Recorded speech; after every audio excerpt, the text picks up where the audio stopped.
Shalom Aleichem. So this two sichos of this week are very much connected. They're on the same pasuk, a lot of similar themes. Now it's interesting why they chose to publish um, this one before the other one. One was said in Tafshin Chav Tes. The fourth sicha that we're going to learn next was said in 1968 by Yishlach.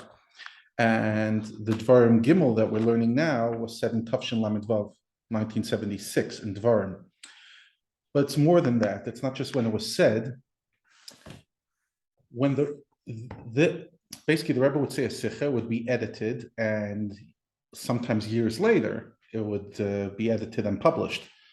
So the Sicha Dalid that we're about to learn next, the fourth one, was printed in the year 1976. That's when it was edited and printed. And that Shabbos, the Rebbe, the same Shabbos that this Sicha was printed, the Rebbe said the following. So let's learn it together. Kadagil, it's customary to learn a Rashi and a Sedra. So too in our Parsha, there's the famous Rashi on Hashem Elikei Avseichem, Yosef Aleichem Kachem Elef Pa'amim. And we already printed the explanation according to Chassidus in the Likut of this week. What does the Likut of this week mean? What was published? So Devarim Dalid. Das is Rabbi Chassidus, but that was an explanation according to Chassidus. And like we said many times, that Rashi is Pshuta Shal Mikra, so we have to understand even for Ben Chamish Shal Mikra.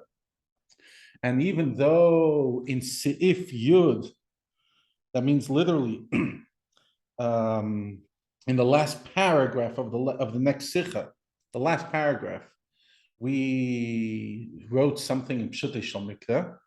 Is this aber nicht verstandig with Pashas aber Chamish Shal Mikra? What did the Rebbe write over there? The Rebbe wrote that Rashi says that the bracha of Hashem over here means that the Avtacha meant as the Avtacha Hashem Yuchal Ish, that the promise that nobody would be able to count, the mit verbinteres mit mimona davke.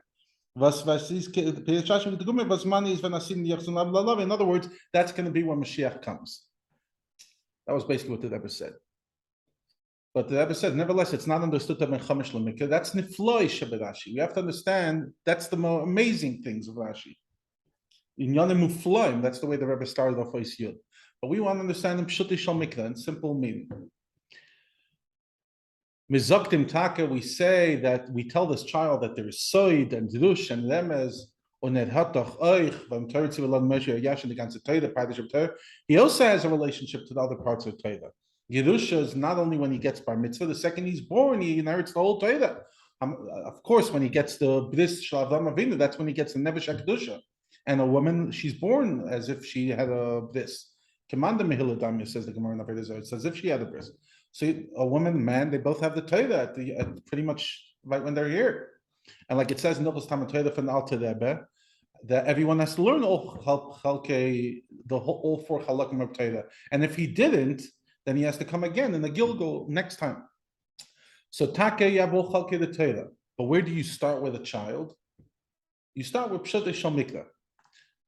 And as you see, there are times that Rashi will say Lo Yadaiti. Not that he doesn't have any answer. He doesn't have an answer with Pshuta Shal Mikra.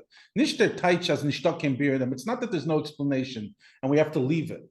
No, but rather you have to learn it in the way of Lo Yadaiti. That's the way you have to accept it. Just like there are in mitzvahs, the chukim, there's certain kinds of mitzvah chukim that you don't have the reason for it. So too, limit Torah has to be in a way of Lo Yadaiti.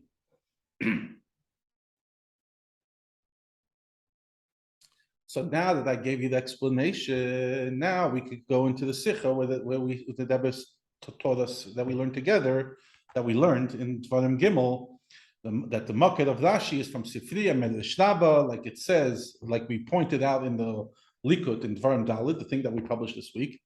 But Rashi doesn't ask the question of the Sifri. Rashi asked the question differently. And then the Rebbe went on into the whole Sicha. And that which is pretty much very similar to the Sicha, the way we learned it. But let's just share. Fine. We're still in share, so let's learn over here. The Rebbe goes on to the beginning. Basically, the way the Rebbe would say a Sicha is the Rebbe would the Rebbe would ask the question, then go into a different commentary, a different nekuda, and then come back to it. And then the Rebbe finished off with the idea of Yena Shal Torah, with that the difference between Bina and Chachma is like the difference between Gvul and Bli Gvul, difference between Atzilus with Bria is the same thing. Afal became but Chachma and Atzilus compared to Elam Saint Sof is Akbala. And as we finished off with the Sicha. But really the point I wanted to bring across over here is the idea of the introduction that the Rebbe brought and the connection between the two Sichos. That it's not just, oh wow, it's a similar theme, but rather it's actually strongly connected. The same Sicha that one Sicha was, the same week that one Sicha was published, the other Sicha was said.